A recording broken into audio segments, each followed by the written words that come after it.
Hello student, Shahid Khan educational academy में मैं आपका टीचर इंजीनियर उस्मान खान। आज का जो हमारा टॉपिक है वो है एम्पेरिकल फार्मूला। एम्पेरिकल फार्मूला पढ़ने से पहले मैं आपको बताता चलूं कि हमने इससे पिछले लेक्चर में पढ़ा था केमिकल फार्मूला क्या होता है। तो केमिकल फार्मूला मैं थोड़ा सा यहाँ पर रिवाइज कराऊंगा आपको।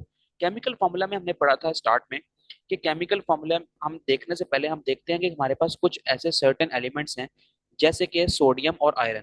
उनको हम सिंगल एटम की फॉर्म में भी उनके सिंबल से रिप्रेजेंट कर सकते हैं, जैसे कि सोडियम को Na से और आयरन को Fe से। लेकिन कुछ हमारे पास ऐसे एलिमेंट्स भी होते हैं जो कि सिंपल एक हम एटम की फॉर्म में उसको रिप्रेजेंट नहीं कर सकते। जैसे कि ऑक्सीजन ऑक्सीजन को सिर्फ O की फॉर्म में रिप्रेजेंट नहीं करेंगे बल्कि हम करेंगे O2 की फॉर्म में। इसी तरह नाइट्रोजन है, नाइट्रोजन को हम N2 की फॉर्म में रिप्रेजेंट करेंगे। ठीक है।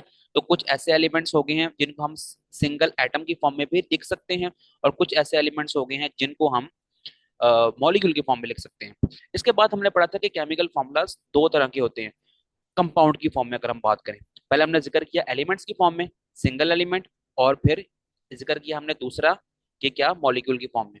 सिंगल एलिमेंट कौन से, Na और Fe, और जो मॉलिक्यूल की फॉर्म में है वो है ऑक्सीजन में O2 और नाइट्रोजन में N2 और हाइड्रोजन में H2। फिर हमने जिक्र किया था कि हमारे पास जब कंपाउंड बन जाएंगे तो फिर हम उस टाइम केमिकल फॉर्मूला किस तरह लिखेंगे। तो कंपाउंड के केस में थोड़ा सा हम यहाँ पर याद करते हैं कि हमने क्या पढ़ा था कि हमारे पास अगर हो कोवलेंट कंपाउंड, पहले हम यहाँ पर बात करेंगे केमिकल फॉर्मूला की। केमिकल फॉर्मूला का ना, दो हमने कंपाउंड से केस में दो टाइप्स पढ़ी थी। एक पढ़ी थी हमने आयोनिक कंपाउंड, एक हमने पढ़ी थी कोवलेंट कंपाउंड। अब आयनिक कंपाउंड को हम क्या बोलते हैं कि केमिकल फॉर्मूला अगर हमने किसी आयनिक कंपाउंड का बताना हो तो उसको हम बोलते हैं फॉर्मूला यूनिट। Formula unit. ये बातें याद है ना, पिछले लेक्चर में पढ़ी थी, या नहीं लिया अब तक तो जाके ले लें उस लेक्चर को। और कोवलेंट के केस में हम बोलते हैं मॉलिक्यूलर फॉर्मूला। ठीक है। मॉलिक्यूलर फॉर्मूला किसको बोल रहे हैं, केमिकल फॉर्मूला ही को बोल रहे हैं, लेकिन स्पेसिफिकली कोवलेंट कंपाउंड के केस में। और आयनिक कंपाउंड के केस में हम केमिकल फॉर्मूला को क्या बोलेंगे, फॉर्मूला यूनिट। ठीक है, यहाँ तक बात। अब एम्पिरिकल फॉर्मूला हमें बताता है कि हमने सिंपलेस्ट होल नंबर रेशियो निकालनी है। कैसे निकालनी है बस वो देख लेते हैं। यहाँ पर एक एग्जांपल से समझाऊंगा आपको, फिर हम बुक वाला जो लिखा हुआ है ना वो रीड कर लेंगे। ओके, एग्जांपल देखें हम यहाँ पर। हमारे पास एक कंपाउंड है जिसका नाम है, अच्छा इसको मैं रेस कर देता हूँ ताकि जगह बन जाए यहाँ पर। चलो भाई, रेस हो जाओ जल्दी से। ओके जी, हमारे पास एक कंपाउंड है। वो कंपाउंड जो है हमारे पास वो है C6H6, जिसको हम बोलते हैं बेंजीन। बेंजीन हमारे पास एक कोवलेंट कंपाउंड है, तो मैं इसको बोलूंगा कि ये हमारे पास मॉलिक्यूलर फॉर्मूला है। अब इसी मॉलिक्यूलर फॉर्मूला को अगर हमने थोड़ा सा चेंज करना हो, हमने लेके जाना हो इसको सिंपलेस्ट होल नंबर रेशो में, पहले हम इसकी निकालेंगे रेशो। इसकी रेशो क्या है आपको पता है, इसकी रेशो है 6:6, यानी कि 6 एटम्स कार्बन के और 6 ही एटम्स हाइड्रोजन के। 6:6 हो गया, तो हम अगर काटना चाहें इसको 6 1 क्या हो गया इसको, अगर हम इसकी सिंपलेस्ट रेशो निकालना चाहे तो हम क्या करेंगे, 6 1 और 6 1, तो ये हो जाएगी 1:1। ठीक है, यहाँ तक बात। अब 1:1 जो है ये होगी इसकी सिंपलेस्ट होल नंबर रेशो। तो बेंजीन का अगर हम, बेंजीन क्या है, एक मॉलिक्यूलर मॉलिक्यूलर फॉर्मूला है ये। और अगर हम इसका निकालेंगे इंपेरिकल फॉर्मूला तो वो क्या हो जाएगा, C और H, C1H1, या फिर हम CH भी लिख सकते हैं इसको। तो ये भी बेंजीन ही है। तो ये हो जाएगा इसका एम्पेरिकल फॉर्मूला। Empirical formula. ठीक हो गई ना यहाँ तक बात। अच्छा जी, यही सब कुछ है एम्पिरिकल फॉर्मूला में, यही सब कुछ पढ़ना है हमने। आप यहाँ पर चाहें तो वीडियो को बंद भी कर सकते हैं, मजाक कर रहा हूँ, ऐसा नहीं करना आपने। बस आपने मजीद बातें सुननी है क्योंकि हमने इजाफी बातें भी एक दो करनी है यहाँ पर इंपॉर्टेंट। ये सिर्फ ओवरव्यू था इसका। स्टार्ट करते हैं। Empirical formula of a compound showed at the simplest whole number ratio of the atoms present in the compound. अभी हमने देख लिया कि सिंपलेस्ट होल नंबर रेशियो कैसे निकालेंगे हम। अगर हमारे पास बेंजीन जैसा कंपाउंड इसमें C6H6 है, तो हमने एटम्स की रेशियो लिखनी है जैसे कि 6:6, और फिर इसको कैंसिल आउट कर देना है, और ताकि हमारे पास एक लोएस्ट फॉर्म में एक लोएस्ट हमारे पास रेशियोज ऑब्टेन्ड हो जाए। ठीक है, हासिल हो जाए। All the ionic compounds are represented by their empirical formula. जितने भी आयनिक कंपाउंड्स के केस में होगी, जितने भी हम फॉर्मूला यूनिट्स की बात करेंगे, तो वो अपने एम्पिरिकल फॉर्मूला से ही रिप्रेजेंट होती है। These formula show the simplest ratio present between their ions. जिस तरह NaCl की बात करें हम, NaCl की, इसकी रेशियो क्या होगी, 1:1। बस यही इसका एम्पिरिकल फॉर्मूला है, यही इसका फॉर्मूला यूनिट है, और यही इसकी लोवेस्ट रेशियो है। Okay, the empirical formula of calcium fluoride is CaF2। Calcium chloride का एम्पिरिकल फॉर्मूला क्या है, CaF2। अगर मैं आपसे पूछूं इसकी रेशो क्या हो तो आप कहेंगे यार इसकी रेशो है 1:2, क्योंकि एक हमारे पास एटम है Ca का और दो हमारे पास हैं F के, फ्लोरीन के। तो कहां पर एक क्रिस्टल लैटिस के अंदर अरेंजमेंट किस तरह हुई हुई है इनकी, ठीक है। हम इसकी बात करें एक क्रिस्टल लैटिस के अंदर एक यूनिट सेल की बात करें ना, सिर्फ एक मॉलिक्यूल के हद तक की बात करें हम, ठीक है। यहाँ पर हम बात करें फॉर्मूला यूनिट की बात करें, अगर हम आयनिक कंपाउंड है ना, तो हम यहाँ पर यही बात करेंगे कि एक यूनिट सेल के अंदर क्या होती है, अरेंजमेंट इस तरह होती है कि एक हमारे पास Ca होगा, दो हमारे पास F होंगे, इन द केस ऑफ CaF2, ठीक है। Which shows that the ratio present between calcium and fluoride ion in this crystal. तो क्रिस्टल के अंदर कैल्शियम और फ्लोराइड की रेशियो है ना, वो इस तरह होगी, वो इस तरह अरेंज होंगे, एक Ca, दो F, ठीक है। फिर अगला हमारे पास यूनिट सेल आ जाएगा जो उसके साथ ही जुड़ा हुआ होगा एक क्रिस्टल लैटिस के अंदर ही, तो वो क्या होगा, फिर भी इस तरह अरेंजमेंट होगी कि एक Ca और दो F, ठीक है। मैंने कोशिश किया कि आपको बेसिक ओवरव्यू दे दूं, इतना डेप्थ में जाने की जरूरत नहीं है, आप क्रिस्टल लैटिस की अभी आप क्लास 9 में ही है। ओके जी। फॉर कोवलेंट केमिकल कंपाउंड्स, जिनको हम कहते हैं molecular formulas, in the case of chemical formula, ठीक है, which exist as the molecule, जो कि मॉलिक्यूलर फॉर्म में एग्जिस्ट करते हैं, the empirical formula may be different from their molecular formula. तो वहां पर मॉलिक्यूलर फॉर्मूला डिफरेंट हो सकता है उनके एम्पिरिकल फॉर्मूला से। तो मॉलिक्यूलर फॉर्मूला और एम्पिरिकल फॉर्मूला में कुछ चेंजिंग आ सकती है, जिस तरह हमने बेंजीन में चेंज लाके देखा था।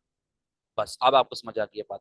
फॉर एग्जाम्पल हाइड्रोजन पर होता है H2O2, ठीक है। It's empirical formula will be HO, ठीक है। कैसे कि H2O2 है ना, तो रेशो क्या हो जाएगी, 2:2, 2 को 2 से काट दें तो क्या बन गया, 1:1, 1 लिखे ना लिखे इट्स अप टू यू। तो यहाँ पर हम लिख देंगे H1O1 या फिर HO। सिमिलरली अब बेंजीन, बेंजीन को भी हमने देखा था, it's molecular formula, so it's empirical formula will be CH। कर ली थी बात, अब ज्यादा बात नहीं करेंगे। लेकिन लेकिन अब देखें, यहाँ पर मॉलिक्यूलर फॉर्मूला डिफरेंट हो गया बेंजीन का, और एम्पिरिकल फॉर्मूला भी डिफरेंट हो गया। हाइड्रोजन पर के केस में भी मॉलिक्यूलर फॉर्मूला और एम्पिरिकल फॉर्मूला डिफरेंट हो गया। लेकिन कुछ ऐसे भी हमारे पास कोवलेंट कंपाउंड्स हैं जिनका मॉलिक्यूलर फॉर्मूला और empirical formula both are same. जैसे अगर हम बात करें H2O की, ये 2:1 है, इसको किससे कैंसिल आउट करेंगे, किसी से भी कैंसिल आउट नहीं हो सकता ये, ठीक है। तो इसकी रेशो जो इसका मॉलिक्यूलर फॉर्मूला है वो एम्पिरिकल फॉर्मूला है, तो H2O सेम ही रहेगा, because there does not exist as minimum ratios. तो इनकी मिनिमम रेशियोज निकाल ही नहीं सकते हैं हम हाइड्रोजन ऑक्सीजन आइटम के दरमियान, ठीक है।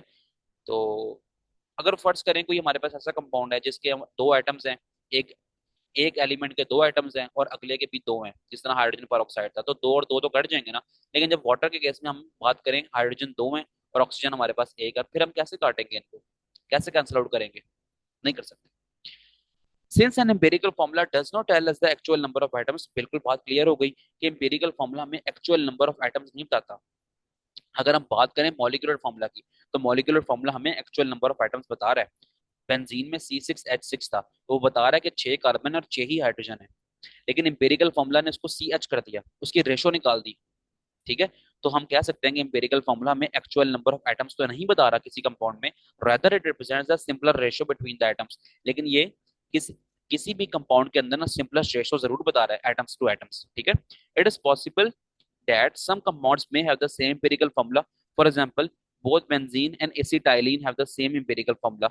हाँ ठीक है, बिल्कुल सिंपल बात है। एसिटाइलिन जो होता है ना, एसिटाइलिन को हम इस तरह लिखते हैं HC ट्रिपल बॉन्ड CH। मैं इसको लिखना चाहूँ तो मैं लिखूंगा इसको C2H2, ऐसे ही है।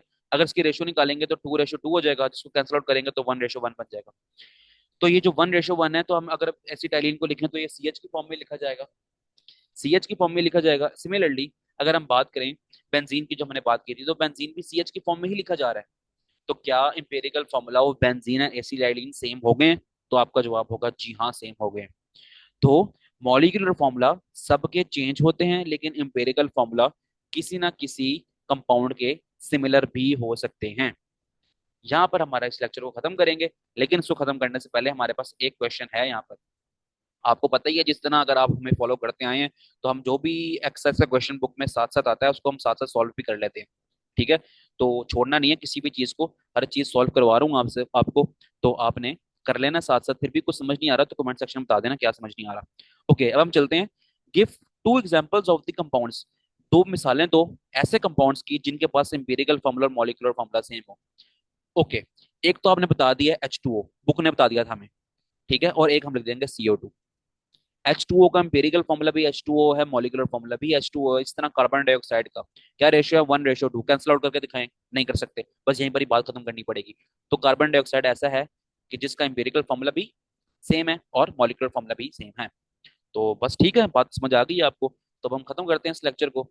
अगर आपको ये लेक्चर पसंद आया है तो आपने इसको लाइक करना है और चैनल को भी सब्सक्राइब कर लेना है, और इसी तरह फॉलो करते रहें। क्लास 9 की जितनी भी बुक्स चेंज हुई हैं, जो भी नया कोर्स हमारे पास आया, हम सब कुछ यहाँ पर पढ़ेंगे। तो आपने अगर पहली बार आए हैं यहाँ पर, तो आप प्लेलिस्ट में डिस्क्रिप्शन आप बॉक्स बॉक्स खोलेंगे ना नीचे, तो वहां पर आपको प्लेलिस्ट का लिंक शो होगा। उसमें क्लास 10 केमिस्ट्री के फुल बुक के डिटेल से सारे लेक्चर्स हैं, जिसमें हमने सब कुछ सॉल्व किया हुआ है। बीच में आने वाले क्वेश्चंस को सॉल्व किया, एक्सरसाइज में मौजूद एमसीक्यूज को, एक्सरसाइज के short question, investigative question, constructed response questions, जो कुछ भी बुक के अंदर है सब कुछ सॉल्व किया हुआ है। तो मिलते हैं फिर आपसे अब नेक्स्ट वीडियो में।